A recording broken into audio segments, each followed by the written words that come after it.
D K Shivakumar ಮತ್ತು ರಾಜಣ್ಣ ಅವರ ಭೇಟಿ ಹಿನ್ನೆಲೆ ರಾಜ್ಯದಲ್ಲಿ ತೀವ್ರ ಚರ್ಚೆಗೆ ಎಡೆ ಮಾಡಿಕೊಟ್ಟಿದೆ. ಯಾವ ಉದ್ದೇಶಕ್ಕೆ ಅಂತ ತಿಳ್ಕೊಬೋದಾ ಸರ್? ಗೊತ್ತಿಲ್ಲ ಸರ್, ನನಗೆ ಗೊತ್ತಿಲ್ಲ. ನನಗೆ ಅದ್ರ ಬಗ್ಗೆ ಏನು ಐಡಿಯಾ ಇಲ್ಲ ಸರ್. ದಿಢೀರ್ ಬೆಳವಣಿಗೆ ಆಗಿದೆ. ಅದರಲ್ಲಿ ಏನೋ ರಾಜಕೀಯ ಬದಲಾವಣೆ ಏನಾದರೂ ಮುಖ್ಯಮಂತ್ರಿ ಸ್ಥಾನ ಗೊತ್ತಿಲ್ಲ. ಇವರು ಅವ್ರ ಅಧ್ಯಕ್ಷರಿದ್ದಾರೆ, ಇವರು ಶಾಸಕರಿದ್ದಾರೆ, ಹೋಗಿ ಮೀಟ್ ಮಾಡಿದ್ರಿಗೆ ಏನು ತಪ್ಪೇನಿದೆ? ಇವರು ಹೋಗಿ ಮೀಟ್ ಮಾಡಿರ್ತಾರೆ. ಅವರು ಡೆಪ್ಟಿ ಸಿ ಎಂ ಇದ್ದಾರೆ, ನಮ್ಮ ಪಕ್ಷದ ಅಧ್ಯಕ್ಷ. ಮಲ್ಲಿಕಾರ್ಜುನ ಖರ್ಗೆ ಇಲ್ಲ, ಅವೆಲ್ಲ ಹೈಕಮಾಂಡ್ ಮಟ್ಟದಲ್ಲಿ ಆಗ್ತಕ್ಕಂಥವು. ನಾವು ಚರ್ಚೆ ಮಾಡಿದ ತಕ್ಷಣಕ್ಕೆ ಇಲ್ಲಿ ಏನು ಬದಲಾವಣೆಗಳಾಗಲ್ಲ.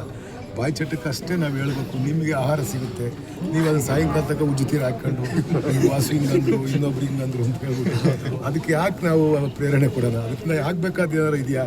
ನಾನು ಹೇಳಿದ್ರಿಂದ ಏನಾದ್ರೂ ಸಿ ಎಂ ಬದಲಾವಣೆ ಆಗ್ತಾರಾ? ಸಿದ್ದರಾಮಯ್ಯವ್ರು ರಾಜೀನಾಮೆ ಕೊಡ್ತಾರಾ? ಡಿ ಕೆ ಶಿವಕುಮಾರ್ ಮುಖ್ಯಮಂತ್ರಿ ಆಗ್ತಾರಾ? ನಮ್ಮ ಯೋಗ್ಯತೆ ಏನು ಎಷ್ಟೋ ನಮ್ಮ ಪರಿಮಿತಿ ಒಳಗೆ ನಾವು ಮಾತಾಡಬೇಕು. ಕೆಲವರೆಲ್ಲ ಹೆಡ್ಲಾಂಗಾಗಿ ಮಾತಾಡ್ತಾರೆ, ಅದ್ರ ನೆಸಿಟಿನೇ ಇರಲ್ಲ. ಸುಮ್ಮನೆ ಪ್ರಚಾರಕ್ಕೋಸ್ಕರ ಏನೋ ಮಾತಾಡೋದು, ಆ ಥರ ಏನಕ್ಕೆ ಮಾತಾಡಬೇಕು? ಒಂದು ಪಕ್ಷದ ಚೌಕಟ್ಟಿನಾಗಿದ್ದಾಗ ಪಕ್ಷ ಏನೋ ಒಂದು ಡಿಸಿಷನ್ ತಾಡುತ್ತೆ. ಆ ಡಿಸಿಷನ್ಗೆ ಎಲ್ಲರೂ ಬದ್ಧರಾಗಿರ್ಬೇಕು. ನನಗೂ ಗೊತ್ತಿಲ್ಲ, ಇನ್ನೊಬ್ರಿಗೂ ಗೊತ್ತಿಲ್ಲ, ಯಾರಿಗೂ ಗೊತ್ತಿಲ್ಲ.